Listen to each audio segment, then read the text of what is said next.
მოგესალმებით რუსთავი ორზე და რადიო ფორტუნაზეც მთავრობა მზად არის კონიაქსა თუ სხვა სასმელებს აქციზი მოუხსნას თუ კი მათ ადგილობრივი საკონიაკის სპირტით დაამზადებენ. ამჟამად 1 ლიტრზე აქციზური გადასახადი 4 ლარი და 60 თეთრია, რაც საკონიაკის სპირტის ადგილობრივ წარმოებას არაკონკურენტულს ხდის და კონიაკსაც თითქმის ორჯერ აძვირებს.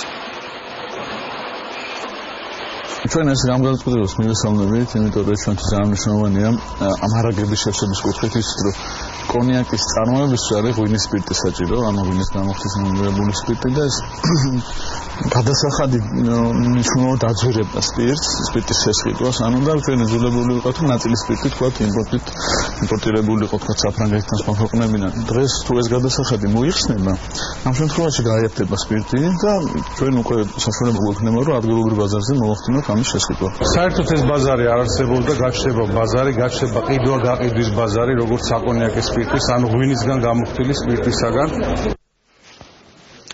შემოსავლებისა და სოფლის მეურნეობის მინისტრები ალკოჰოლის მწარმოებლებს დღეს ხვდებიან, რომ დაგეგმილი რეფორმა გააცნონ. ცვლილება, რომლის ინიციატივასაც ახლა ვახდენთ, ეხება მხოლოდ და მხოლოდ ღვინისგან წარმოებულ სპირტს, ეგრეთ წოდებულ საკონიაკის სპირტს. იქიდან გამომდინარე, რომ საქართველოში ღვინის ქარხნის საკმაოდ დიდი რაოდენობით აქვს, ეს კიდე დაგროვილი, მაგრამ მათზე მოთხოვნა ადგილობრივი მეწარმეებისგან არ არის, რადგანაც ეს იბეგრება აქციის გადასახადით და ვერ უთევს კონკურენციას საზღვარგარეთული განშემტანი სპირტებს. აქედან გამომდინარე, გადავწყვეტეთ, რომ სპირტის მიწოდება წარმოებლიდან აქციზური პროდუქციის წარმოებელზე გამონთვალისწინოთ აქციის გადასახადისგან. შეხვედრაზე სოფლის მეურნეობის მინისტრი ზაზა გოროზიაც იყო, რომელიც ახლა შეხვედრის ადგილიდან ჩაგვეცება კიდეც. მოგესალმებით ბატონო ზაზა, მე ვიცი რომ მწარმოებლები ძალიან დიდი სიხარულით შეხვდნენ ამ ფაქტს. რამ გიკარნახათ თქვენ რომ გადაგედგათ ეს ნაბიჯი, თქვენი მხრიდან, მთავრობის მხრიდან რა მოლოდინი არსებობს ამ რეფორმასთან დაკავშირებით?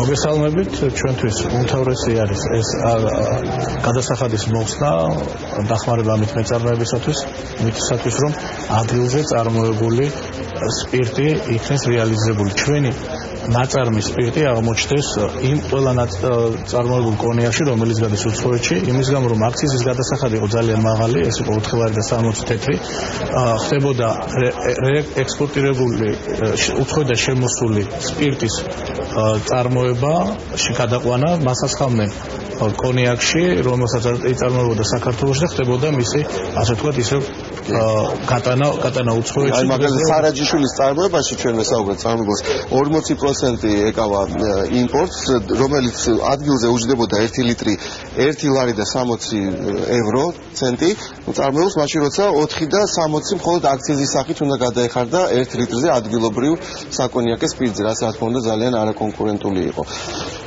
ჩვენ პრაქტიკულად მთლიანად მოხსენით, არა მთლიანად მოხსენით უკვე სააქციზო გადასახადი, რომელიც იყო სახელმწიფოს მიერ დაწესებული, თითოეულ წარმოებელს შეუძლია უკვე მიყიდოს კონიაკის წარმოებას, მეღვინე მიყიდოს კონიაკის წარმოებას თავისი სპირტის, რომ მას არანაირი გადასახადის გადახდა არ მოუწევს, მას და ჩამოასხას უკვე კონიაკის წარმოებელმა კონიაკში უკვე ქართული სპირტი და ის გაიტანოს უცხოეთში. ეს რას მოგვწევს ამ ეტაპზე? ჩვენ მოგვწევს პირველ რიგში ის, რომ ქართული ყურძნის მიერ ნაწარმი პროდუქცია, რომელიც არის გარდაქმნილი სპირტში, იქნება რეალიზებული. 1 ლიტრის სპირტის მისაღებად ჩვენ გვჭირდება 5 ליטრზე მეტი ღვინის მასალა, რომელიც ბევრად უფრო მეტი რაოდენობით ყურძნისგან არის მიღებული და პრაქტიკულად ჩვენ თუ წელს, რომელსაც ვაპირებთ, რომელიც შეძლება ჩვენ ვიცით იმ კონტრაქტებისგან, რომელიც გააჩნია უკვე ქართულ სპირტის წარმოებლებს, რომელიც გააქვს კონიაკი, დაახლოებით არის ეს ბაზარი 5-6 მილიონი სპირტის ჩამოსვლის შედეგად ჩვენ მინიმუმ უნდა გამოვიყენოთ დაახლოებით 30 მილიონი ლიტრი ღვინოსგან წარმოებული სპირტი.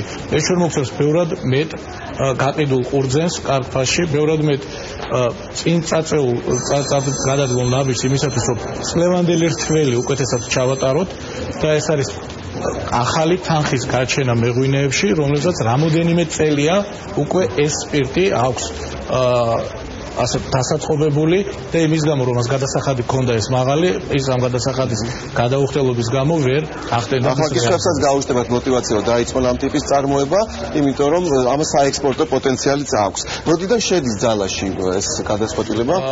გუშინ მთავრობის ხდომაზე გავიდა ეგ საკითხი, მთავრობა მოიწონა, გადასულია ის პარლამენტში და ვფიქრობთ რომ მაისში უკვე შევა ის ძალაში დაახლოებით მაისის შუა რიცხვებიდან უკვე შესაძლებელი იქნება რომ ამ კანონმა თავისი ძალაში შევიდეს და უკვე გამოიყენოს ჩვენმა მივიღოთ ის შედეგი რაზეც საუბრობთ.